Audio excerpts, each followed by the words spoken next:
All right, welcome listeners. Thanks for tuning into this episode of the Unsecurity Podcast. This is episode 133, and the date is May 25th, 2021. Joining me is my good friend, highly skilled information security expert, and a guy I'm trying to stroke his ego a little bit, Brad Nye. Hi, Brad. Hello, Evan. Thanks. Right? Try to lift you up a little bit.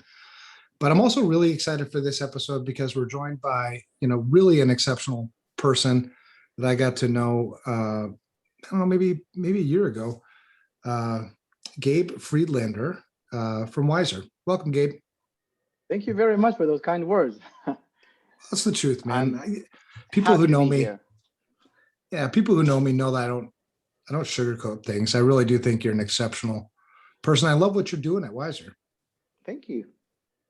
So tell me about you a little bit. I think, how did you get from maybe where, because I think you exited out of a really successful company, and then here we are, starting Wizer. Tell us about that a little bit.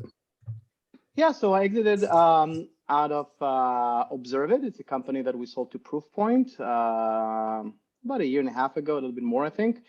And it was an insider threat monitoring solution. We were, looking at what people are doing inside the network. We found stuff. It wasn't necessarily all malicious, but it still put the business at risk. The intent didn't really matter for the business. If somebody hits you on the road, you don't really ask what was your intent. You get hurt. So for me, it was natural to progress to training people. But in between, what happened was, so I exited and I had time to sort of like hang out with my family, with my friends a little bit more. And I realized that, I've been for so long dealing with, cybersecurity and technology. And now that I'm talking to my family more about this topic, I realize that I forgot about them, like they don't have two-factor authentication. I hope nobody hears that. Well, actually, it's not the best platform to say that. But basically, I realized that they don't really know a lot about online safety. So I was dealing with companies and not with, people. And for me, I figured out this is a mission that I want to, take on myself. I want, I have more free time now. I have more resources. Let's take everything that I learned and take it to the masses. And what I felt is, I'm late to the game with the security awareness space, like 15 years late almost. But I realized that nobody took it to the masses. It's all enterprise and it's all very techy. And I know that if my kids or my family or my friends will watch those videos, they will get just bored to death. And for me, I realized, okay, we have to consumerize it. That's sort of like my line of thought. How do we make videos something that people want to watch, security awareness videos? Now, if you think about cybersecurity in general, there's really no reason why it wouldn't be really interesting. It's like it's like a crime movie, right? Like it has all the ingredients. What's the difference between that and a James Bond movie? It just happens in cyber, but everything is the same, impersonating instead of masks. And it's really a good story that we can tell, but we don't tell stories. We're so picky on the details, look here, look there. What about the context? What about the story? So I thought to myself, if we can take it and make it similar to Instagram stories or TikTok stories, in the format, 1-minute video, short and to the point. And believe me, a minute is a long time.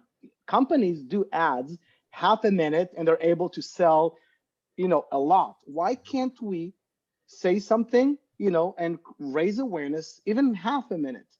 So this was for me a challenge. And that's sort of, the things that led me to start Wizer.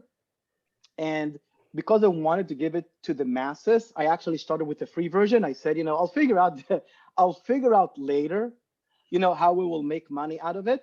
But first of all, let's see that the basic idea works, that people are actually willing to listen to security awareness training videos. Let's start with that. So I created those videos, this format. I started to post them on LinkedIn. I hired some developers. we started to develop the Wizer platform. And for the first half year, I think something like that, we had it completely free. We didn't even have a paid version. And I had customers coming to me and say, I want to pay, but I said, we don't have a paid version. It's only free. People were really confused by that, by the way. They thought it's a scam. Like, what's, tell me, I won't use your free version until I understand your business model. I just can't, sorry. I love what you're doing, but I won't do that. And I told them, wait, we just got started, give us some time. Later, we introduced the Boost version, and that's how we're making money. And that's the upgrade version. But the basic free version still exists. It's about 20 videos. You get a full-blown training system. You have the learning management system. You can track employees. You can see, you have reminders, dashboards. Honestly, everything that a company needs to do security awareness. And we published a lot of those videos on social media as well. So I do that, every week I publish on the premium videos as well, by the way. I publish them on LinkedIn because it's really about creating that awareness. And now we actually started doing that also on TikTok, so we have some videos we created and we're publishing them on TikTok and other platforms because the basic idea hasn't changed. We need to get to the masses. That's why we also have nothing gated almost. All of our webinars, our PDFs, our guides. We even published right now an OWASP 10 course, the 10 videos, and it's completely free, not gated. You go to our website, OWASP 10, you see 10 videos. And that's something that, I deeply care about. I feel that we can make an impact, and that motivates me. The fact that I see people, responding to it well. That's awesome, that was man. a long introduction. Sorry for that, but I got excited. I love it. You can tell the passion. Well, and that's the reason why we have you here. I mean, the listeners here, me and Brad jabber, regularly. I want people to get to know you because I love your mission. I think, and for the listeners, if you haven't been there yet, the website is wizer-training.com, and it's wizer-training.com. You should go check it out. Get your grandparents, your parents, your kids. Exactly. Oh, I was looking at it before, and I was like, okay, this is actually pretty cool. So I sent it over to our consulting team, all our VCSOs, and I guarantee you they'll spread the word. So that's a really cool concept. We do a lot of things that are outside the, because of the mission. So now we're doing, for example, for elderly communities. So we just got started, but we're doing webinar sessions where we train them, remotely through remote sessions, and we do those webinars and talk to them and have interactive sessions. We're all, all the employees are, with this mission, and what drives us is like, will we make an impact by doing this? I love that because we're also very mission driven. So I can totally relate to what you're saying. And I think that when we first met, it was about our S2Me tool, which still has a long way to go. And that's also free. But I think there's, as we continue to, what I'd like to put in that tool, even like after this call, is go get references to Wizer training, in our platform, for what's the next step? Where should I go next? Or, maybe I didn't understand what I was reading. Yeah. The free is important, but we set ourselves on a mission, right? So we're not creating free but crap. Like, right. The idea was, let's create free better than paid. So free is just a model, but you don't treat people that get something for free as less better or less of a customer. You have to treat them at the same level, so everything we're doing is always to keep that level high, and it's not a demo, it's not a trial, right. It's something that, and we grew exponentially. Like last year alone, almost 9,000 organizations joined, the Wizer platform, and it just took off like crazy. And it's because it's a great product. I was gonna say, and you nailed it on the head earlier with, so much of the training out there is watching people with bad acting, right? Yeah. Like, oh no, I didn't know you could do that. There are a couple of other options that are, a little more fun, but they're still, half hour, 15, 20 minutes. And Yeah, like you said, I mean, it's tough. When we do the in-person training, after about 25, 30 minutes, you can see people starting to check out. we always ask ourselves, will this go viral? So it's not about entertainment. It's about, the emotional hook. It's the same. We think like marketers to some degree. Did I capture the person? I know they're forced to watch it, but I don't give myself that, that slack. Like I'm, the way we look at this, will they watch it if they're not forced to? Did we capture their attention in the first 15 seconds? Did we, it always have to have some tension, some expectation in the movie. That's why I said it's like more like social media videos versus, just entertainment and fun. So there's a lot of social media aspects to it. That's why people share it also on social media, they actually watch the videos. Yeah, that's awesome. Well, and it's so cool because you like married security stuff to like this personal viral marketing stuff, right? You're a genius in how you market. Genius. It's not genius. Think about it. I know, but sometimes the obvious stuff is so genius. Why not? We want, what is awareness? We want to raise awareness. We have to think like marketers. We have to capture people's attention first. If we don't have their attention, they won't listen, even if they're forced. Doesn't matter. So you have to, it's just like common, I don't know. I don't think it's genius. I think it's just a different hat that you put on yourself and you tell yourself, I'm not selling it. It sounds weird, but I'm not selling it to the CISO as much as I want to sell it to the CISO. I am selling it to the employee. That's who I care about. Yeah, that's a really good point and approach. Yeah, the CISO. A lot of people are selling features. They're like, okay, what features do we need? And for me, is content is king. You have to have good content. Otherwise, people, who cares about the features? Right. Like if people are not watching it. No, it makes perfect sense. But that's the thing about so much about what we do in security stuff, like, the day-to-day security, dirty things we do. It's the obvious. When you come across these things, you're like, well, that's not genius. That's obvious. But then why weren't we doing it? Yeah. And here you're doing it. It's so cool to see it be successful. Thank you. We're just overcomplicate things because in our hearts, me as well. I love technology.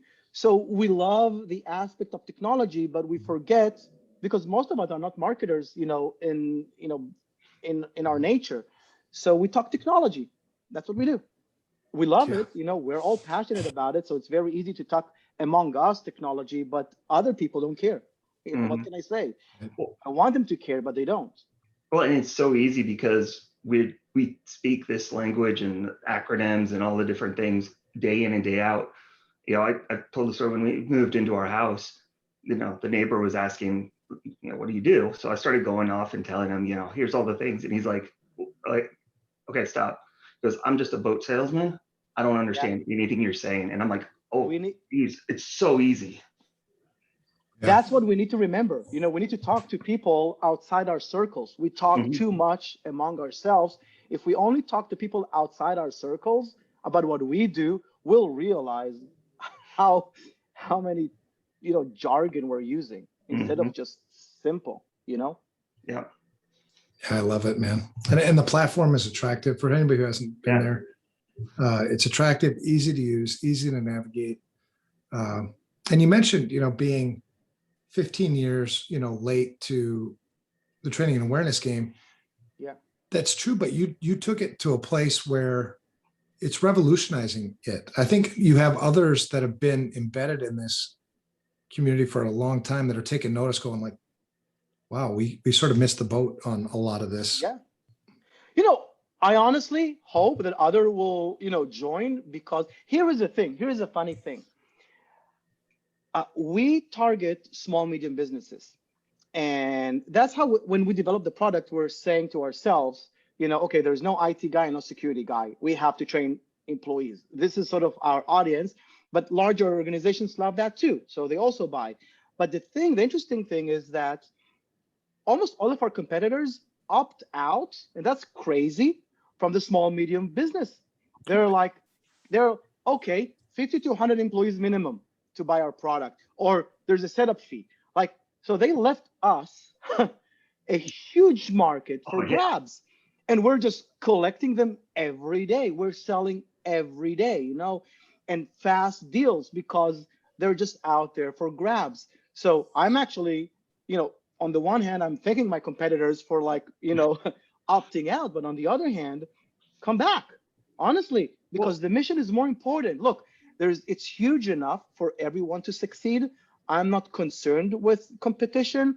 I want just, you know, the masses to be more aware. And you know, my belief is if we build a good product and we do a good job, we'll sell, you know, like it's enough for everyone.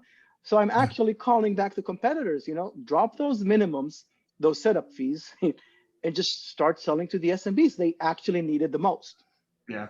Well, it's Awesome. like you said, Evan, you know, in security, there's enough to go around. It's going to keep everyone busy, but I don't get those people that focus on the top 20% only and fight over them and leave everyone else out to dry. It's a different business model. You know, they have high salaries for sales guys, Mhm. and they applaud the $1 million deal. So all the other sales guys want to also, you know, do the $1 million deal, and then who cares about I don't know, a small dentist office with maybe 10 employees? Like, who cares? That nobody appreciates that deal. Yeah. So, and for us, we clap, you know, when my sales guys are closing like a 2 dentist office, we're going to do onboarding for them. Yeah. It's the same like big customers. Like, why Cool. not?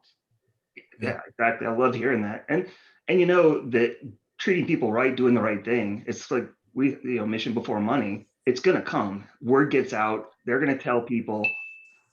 So Yeah. Yeah. What's your alternative to, like, pay Google and Facebook and all the others for ads to put in people's face? You know, you can, it's where you put your money. If you give something for free, then you're investing in the community and word of mouth. And that's actually an asset, right? When you put money in an ad, once you stop putting money, you have zero assets. Like, everything drops. You haven't built anything. There's no word of mouth, nothing. So just invest in the community. It's just way, way more profitable. Yeah, I love that. Well, and so how about you know, collaborating and working with others in the community? Do you do like any integrations or anything like that where people have got Wizer in their tool or vice versa? So what we're doing, again, we're a young company. Yeah. So we started to do that, but we're doing more of that. One type is actually cyber insurance. So they're bundling Oh, our product into the policy. So you buy a policy and here you go. So the cyber insurance pays us and the customer gets that for free. And then we have some kind of integration where the user is onboarded, you know, when they're onboarded to the cyber insurance, they're automatically onboarded to Wizer.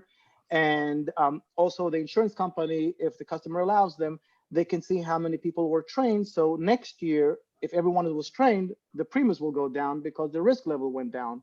So there's some nice integration over there. Other than that, we obviously have all the SSO vendors, you know, like Okta and all of that, all those type of integrations with HR and with single sign-on. But we are looking, you know, we're now starting to, it's hard to grow fast, by the way. It's a problem. It's a good problem. It's a good problem. Don't get me wrong, but it's still a challenge, right? Like a lot of things are happening. You have to grow your, you know, your customer success, your support, a lot of things. So many moving parts the past year, and this last quarter was amazing. This quarter is even better.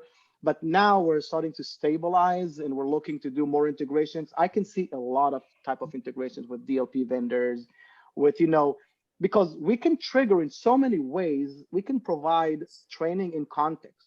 Think, for example, let's say you log in to a new app. Before logging in, maybe we can show, you know, how to create a strong password, you know, a video, like half-a-minute video, how to create a strong password before you log in. Or when somebody did something, you know, out of policy, we can trigger a training. So there's so many things we can do. So I'm really like, I'm bullish about, you know, where this can go in the next, yeah. I don't know, year or two. yeah. Well, and I think there's, because even in our own platform, in the Security Studio platform, we in December, even though our S2Me is really limited in its functionality, and I think has a long ways to go just to be, I think, more effective, more viral, like you're saying. It's the state of North Dakota, made it available to all of their citizens in the state, Nice. and then put it on their, what is it? I can't remember the tagline, but put it on their government website for everybody. We also have a meeting today with the state of Washington. Very cool. One, I think what I'd like to do is, and maybe after, this talk, we can figure out a way to bring Wizer into that discussion too. I would love that. I Yeah. would love that. We started to do that with some cities to create like a citizen page. And when we sell to education, we actually come to the education and say, hey, can you put those videos on your website for the students? At least they will have for free. So we're like, we're pushing to bundle that in just so we can get to those masses again. Yeah, I love it, man. It's cool because your heart's in the right place too. So many of the people you work with in this industry, they'll say that they care, but there is a catch. I mean, there's a reason why so many people, at the beginning were questioning you. It's because they've been burned before. Yeah. Mhm. Yeah. Think about it. Who would you buy a lemonade from? So there's a kid selling a lemonade in a lemonade stand, and there's a vending machine, right? Like both same product exactly, same price exactly. Where do you go? To the kid or to the vending machine? Same product exactly, same price. Well, I'd go to the kid, but if it was an adult, I'd go to the vending machine. What do you mean? Most people would probably go to the kid to support them because there's a story behind it, Right. like it's because of that why, like they see the kid, they understand the intent of the kid is to grow. Like, a vending machine is like, they're like, I'm talking about next to each other, there's something people buy because of what you do, not necessarily just the price or the features. Like they connect to your story. So they need to understand why are you doing what you're doing. That's really, really important. You have to understand for your own company, like everybody in the company has to understand why we're doing what we're doing in order for us to, to grow and for people to trust us.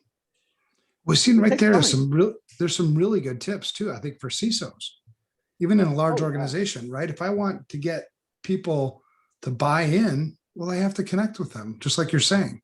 Yeah. I actually, that's something that I posted today about, in sales in general, facts, there's a saying, I didn't make it up. Facts tell, stories sell. So you can say facts all day. A CISO can say facts all day, but like you said, you have to get their buy-in if you want people to actually change behavior and habits. So you have to share stories. You have to make it personal. Like, why would I care? Oh, it's not only about our company.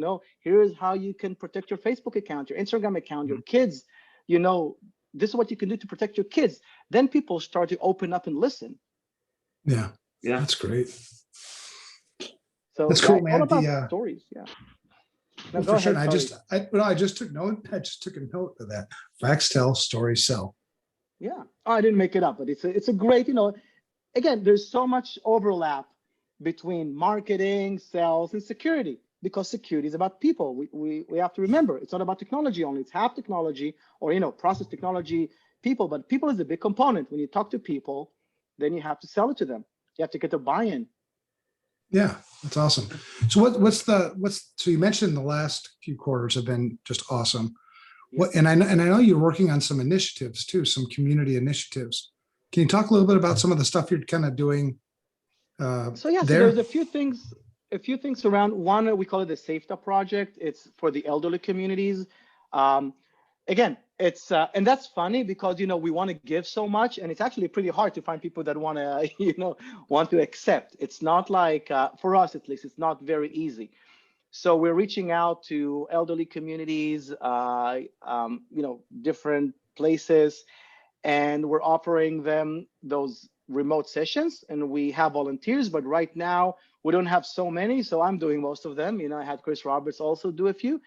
So hopefully this will grow, and we're talking to a big organization that we can do town halls. It's like an insurance company, a healthcare insurance company. Hopefully through them, we can get to a huge amount of elderly communities. So that's something we're doing. Another thing is we're creating sort of like a TikTok app, not a TikTok, but like TikTok stories that you can sort of flip quickly. And that's more for kids and families. So we reached out to TikTokers and Instagram influencers and content creators and YouTube, actually people that have no clue about security at all. But we involve them in this project in order to create videos that people can relate to, the younger generation. So this is something that we will release soon as well. And hopefully, kids will actually want to watch it when you have another kid talking to you versus me. They don't care about me. I can talk as much as I want, but they don't want to see me. Even my kids don't want to listen to me. Yeah, right. I will tell you, you're not alone in trying to get into those. I do the volunteer work through IC Squared's, what is it? I am cyber secure or cyber aware. They change it, but I try to go to schools and the elderly, and they look at you like, free training. Yeah. What exactly like you said? What's the catch? I'm like, I get. Or I have my IT guy. They are good. Yep. Or like there's so many, and you end up like you have to sell it. By the way, free in general. When you give something for free, it doesn't mean that people are there to take it. It costs money to give something for free. People forget it. You don't just say, hey, free, and then everybody jumps on board and I want to have it. There's a lot of free things that I don't want to touch. Right. That's very true. Well, I love the feedback that you gave me, a while back too on our own tool, on the S2Me. You gave me some good feedback, and we're focused on so many, like today, now we're so focused on state and local government, trying to get them, sort of squared away. But, there's a state and local government, filters down to, K-12, it filters down to cities, municipalities, and eventually it filters down to individual people on the street, right? So we have to kind of make that connection all the way through. Absolutely.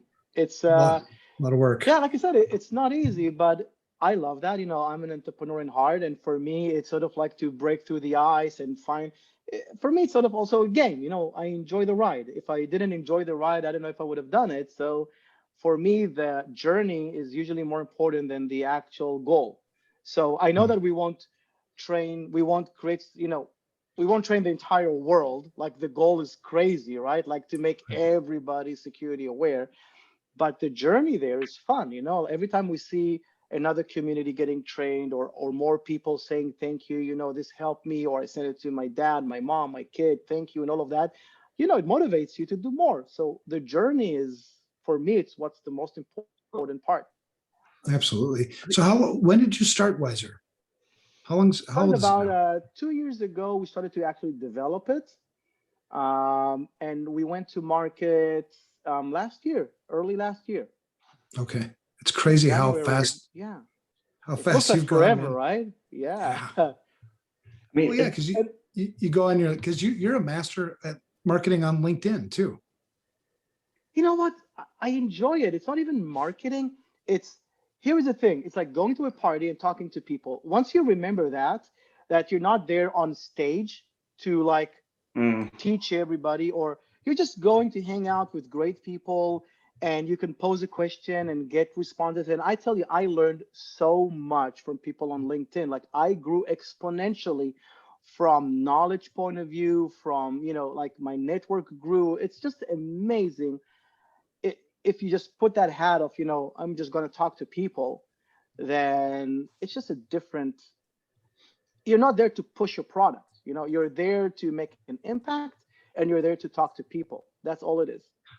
Well, I'm taking notes on that too, by the way. Well, I think you've nailed it, right? Like that's one of the things I think we do pretty well is relate to the people, the customers, and that's why we do well.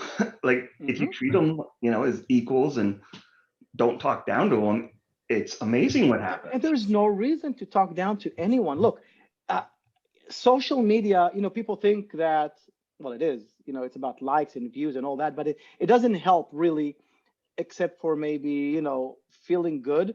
But if you want to make an impact, you want to talk to people. There's no way around it. People like and continue. That doesn't give you anything. 10,000. You could put a cat on LinkedIn and a fun one and get a lot of views. But what's the point? Right. Are you collecting views or are you collecting conversation, meaningful conversation, getting to know people? Like, what's the point? Are you going to a party and high-fiving as many people as possible? Or are you going to a party to have like fun discussions with a few people? I like your insight. I'm going to have, this is going to be, this is episode 133, and I don't think I've ever listened to, I've never listened to one of our podcasts because I don't like listening to myself. But I think there's so many good nuggets in this particular episode that I'm going to go back and listen to it. I'm taking notes as well. Maybe I should listen to myself. So I don't Right? always operate based on what I'm saying. We're all humans. That's fine. Because at the end of the day, you're exactly right. We do the same thing, right? Information security is not about information or security as much as it is about people. It's always people. And my biggest challenge is, there's lots of things that I just don't have skills, right? But when I watch somebody like you build a company as quickly as you have that resonates with people, there's a lot of things I want to emulate, right? There's a lot of things that I want, like, yeah, that's a great idea. Because just like you, I'm not motivated by money at all. I'm motivated by, did I make things better or worse? So yeah, I'm going to steal all kinds of stuff as much as I can from you. Again, it's as long as you enjoy the ride, I think that's what matters most. It's successes on the way.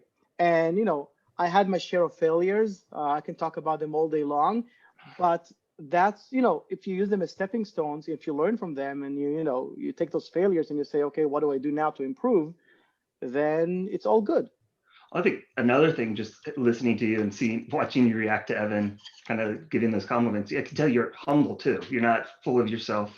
You're, and that has to contribute to your success. Depends who you ask, but yeah. Well, your kids don't count. Right. Well, so compare this to like Observe IT. You were there, I think, according to what you have online, 14 years. And you talk about, enjoying the ride. Compare this ride that you're on right now at Wizer to Observe IT. So first of all, it's a very different ride.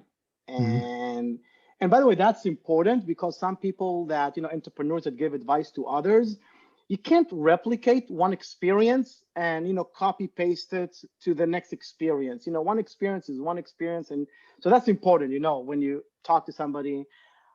So Observe It, first of all, I started with hardly any money, right? Like I was okay. I did well before that, but I didn't have that, luxury to actually, like I'm doing now, like I'm funding Wizer, so like that's something that was very hard to do at Observe It, even though, so we went to a lot of VCs at the beginning and nobody wanted to invest in us in the early days. And we were actually selling. So Observe It was actually pretty good. We're making money. And we bootstrapped the company for about 7 years and got it to about, $10 million of revenues before Bain Capital came in and invested money. And then we grew more and, and at the end of the day, we sold it. But it was a roller coaster and it took longer. And also with Observe It, we talked about insider threat. And insider threat back then, we're talking about 14 years ago, when we went to meetings and we spoke about insider threat, people were like, no, even maybe you're right about this. Maybe it is a problem, but we can't sell this internally. We can't tell our employees we don't trust them. We can't. So, I was battling so many fronts, people said, yeah, makes sense, but I can't because of culture. So that was hard. And back then we were, okay, how do we pivot from this before we got back to insider threat? So we were, okay, we hear you. So what about your business partners, all your remote vendors that are connecting to your system? Do you know what they're doing? And they were like, no, they're always to blame, So everybody's blaming the remote vendors, all those that connect from remote.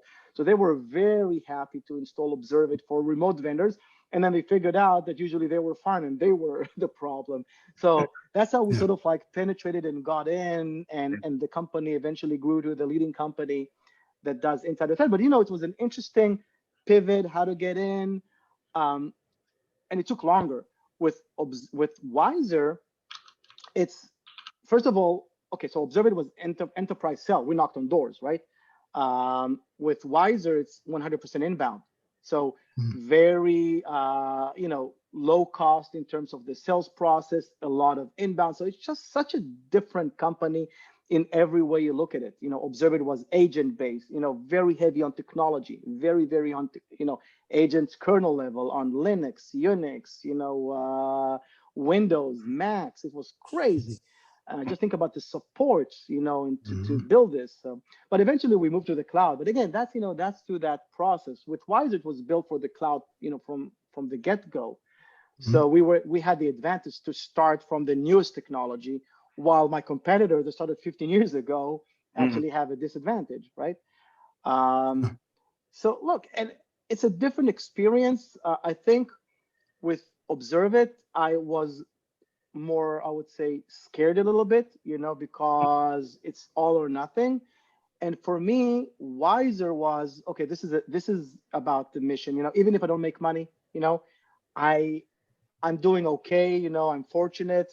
I want to get this to the masses, it doesn't cost a lot to operate the free version. We can do it, we'll figure out maybe donations. I was even thinking, maybe people will donate, whatever. And it turned out to be the best business model ever. I never thought about it, like that at the beginning, but it turned out to be the fastest growing business model that I can imagine.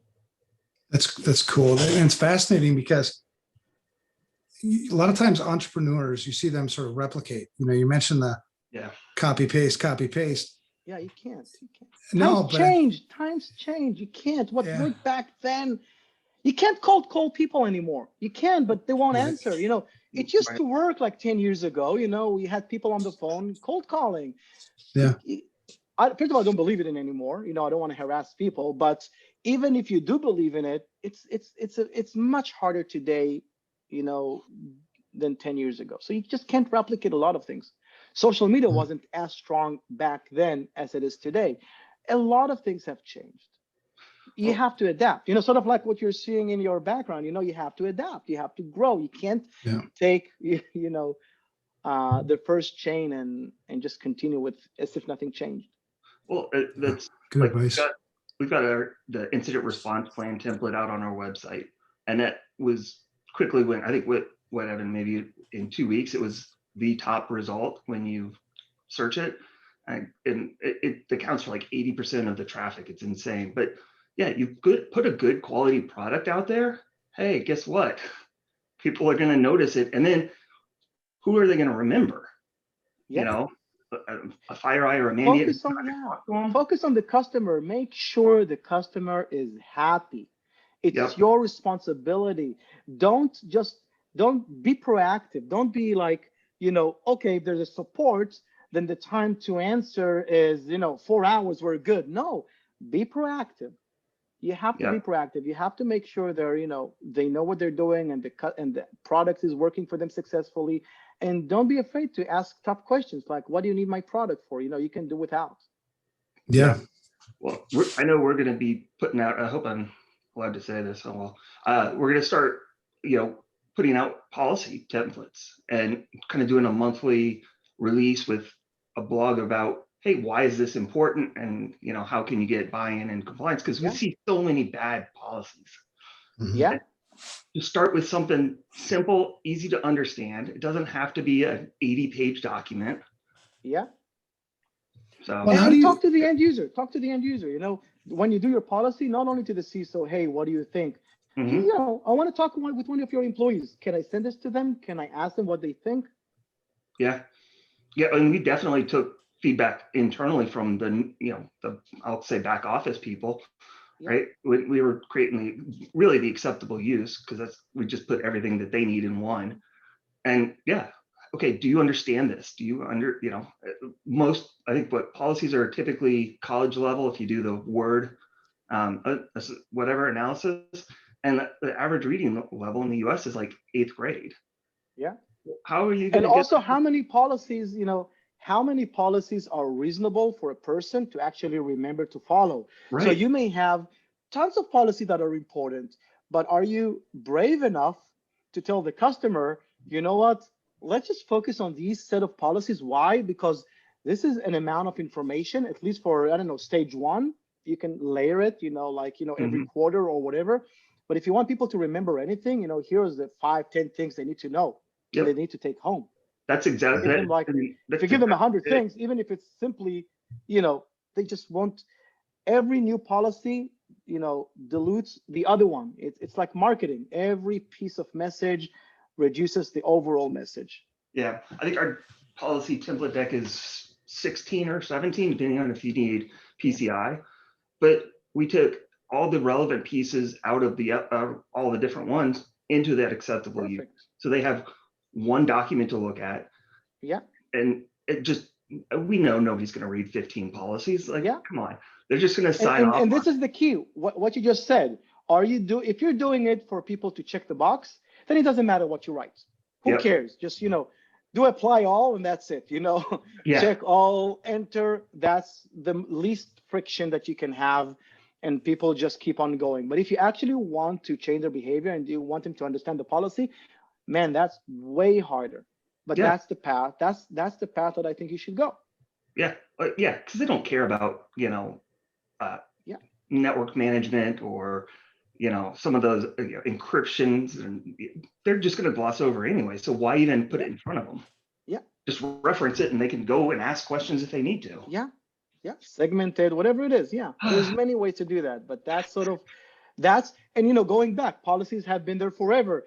It's a market that we can disrupt. It is ripe for disrupt, but there needs to be a company like yours, that has this mindset of, I actually want people to understand the policy and to care about it. That's all. If you put that hat, I want people to care about this. I think I'd have to go back and look and do it again because we've rewritten it, but I think we got it down to like a 10th grade reading level, which for the content I was really happy. Yeah. It's hard to do because there's technical things you have to know. Yeah, and you can even give tips, why it's important to do this also at your home. Just, side notes, things like that. Hey, if you do this at home, so then it's like always, what's in it for me? Oh, I can do this at home. I can segment my network. Oh, I can do this. Here is more, because I want to protect my family. I want to protect my kids, A lot of those policies are applicable to everyone, not just to a company. Our house, with all the smart devices that we have probably like 15 at least smart devices, our heating system, everything is smart devices today. So we're like a small, medium business. Our house is like a small, medium business. It needs to almost operate like that. That's a really good point. No, man, I'm just sitting here listening and learning, man. I've been in this industry for damn near 30 years, and I'm like, yeah, good point. Preach it, brother. I want to take, I want to take this and run with it. It's good stuff. Well, I think it's like you said, though, you do this all day long, and you don't, especially in our industry, you get home or you get done with the day. It's like, I don't want to do this anymore. Like, I need a break. So I would bet that there's a lot of security people that are not following best practices that they preach and truly believe in. Yeah, of course. It's funny. Yeah. Never this really is cool, man. Just the way he said that, it was like, oh yeah, makes sense. Yeah, I mean, I've never made the connection between, you have 10, 15, 20 devices at home. It's like a small business in terms of technology, right? So you have to protect it. Yep.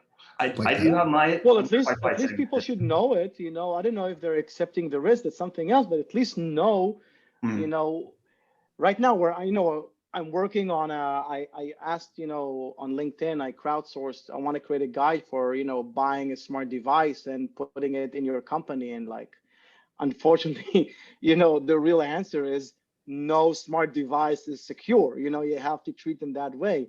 And that sort of sucks, there's so many comments, but nobody has do this. And especially for home, what are you asking people to do? To put a small lab, see where the connections are going. It's Mhm.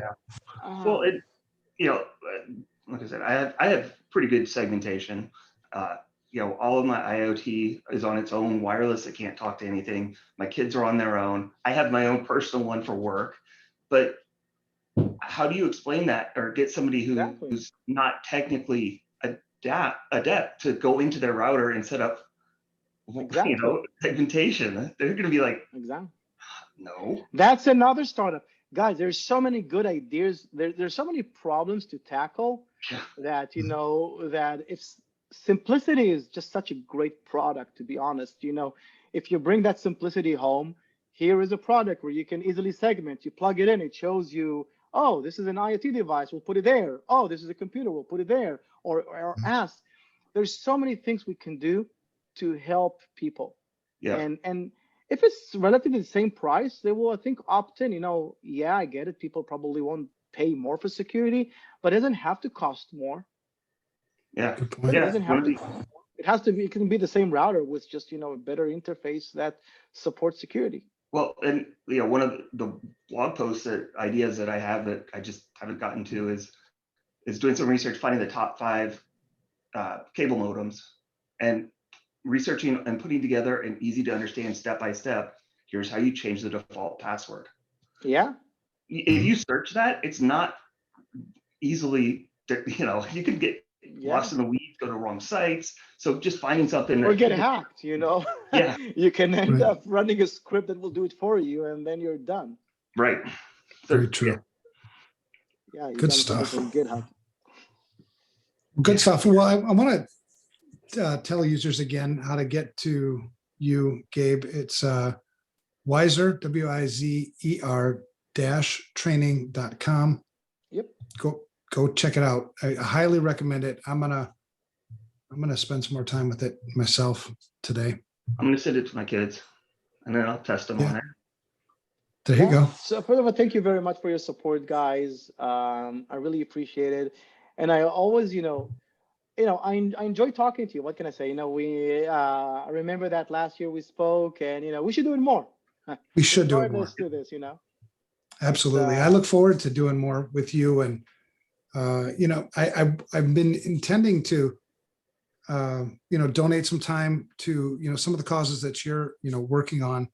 It's just things get away from you, but I need to make a recommitment to that because I want to align myself with good people who are in this for the right reasons. Mm-hmm. We need more of that in this industry. We need less get money at all costs. We need more, let's help people. Yeah, and by the way, they go hand in hand. If you do good and you help and people understand why you're doing what you're doing, you'll also be, naturally you will do better also in from business. It's all about, that's a different, topic, but you can align your business model to work with good. Doing good doesn't mean doing less money. It doesn't contradict each other. You just have to have that right business model. And I think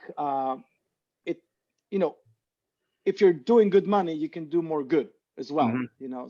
So well, That's true. It's about building those relationships and trust, right? Like at the end of the day, that's what you said it, Evan. To work with someone, you have to trust them and like them. Three things. Yeah. You got to be credible. You got to be trustworthy, and they need to like you. Yeah. So don't be a jerk. Actually do what you say you're going to be able to do. Mm-hmm. And, don't take advantage of people. Yeah. It'll be all right. It's not hard. Or in the long run, it does that, taking advantage is, thinking short term. It's, it's mm-hmm. just work with, we live in communities, we, that's how we survive, working with people, right? Like, that's how it is. We have to surround ourselves with a great team. And well, this is going to be the first episode I think I go back and listen to because I want to pull more nuggets out of it because we're so aligned in why we're in this business. And I want to learn more about, what's making you successful so that, we can march right alongside and have a better impact on the community together. I would love to collaborate more and, we should touch base again and think about what we can do together. We're definitely we have a lot of overlap. So this is something that we can, both work to do better. Yeah, I agree, 100%. Yep. All right. Well, thank you again, Gabe. So awesome that you joined us for this episode. I think our listeners are going to get a ton of value out of this. Any shout outs for anybody this week? You got any shout outs you want to give, Gabe? I'll give it to the community. Honestly, the community is amazing. I don't want to shout out on, one or two persons because I'm going to leave so many behind. But I can't express how thankful I am to the community. Like you said, I haven't been for so long in the community. It's only about 1.5 years. And, people like you and others, I learned so much.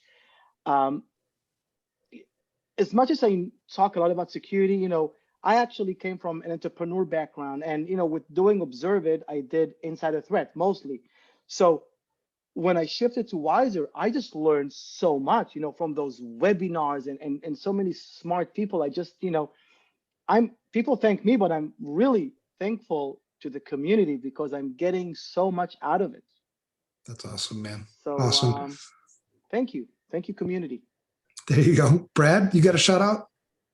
I'll take the easy route and agree with Gabe on that one. That was really well said. There's no creativity in that, Brad. Come on. No, okay, I get it. I'm going to give a shout out to my wife. I actually celebrated our 18th wedding anniversary early this year. And Nice. There's that old saying that, something that's too good to be true probably isn't true, or it's not good. In this case, it actually is both. We buck the trend on that. She's an amazing person who, honestly, has kept me alive and kept me out of jail. So, shout out to her. All right. Well, thanks for the great conversation, guys. If you have something that you'd like to tell us, this is for the listeners. Feel free to email the show at unsecurity@protonmail.com. If you're the social type, socialize with us on Twitter. I'm at Evan Francine. Brad's at Brad Nye. How about you, Gabe? Where do you want people to find you? I'm on LinkedIn. Gabriel Friedlander. Awesome. Yeah. Yeah. If you don't know where that is, you're not on LinkedIn. So because I love your stuff there too, man. It's just great. And that's it. We'll talk to you guys next week. Okay. Bye, guys. Bye.